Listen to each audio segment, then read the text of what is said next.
Let's see how to use threads in chat.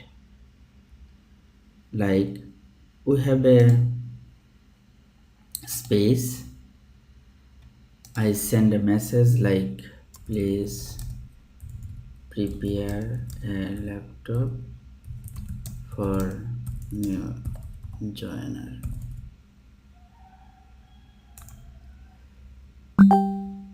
Now all of the members, if send the message again here, it will be cluttered. Like the main message can be find outs will be tough. Rather than we can reply in thread.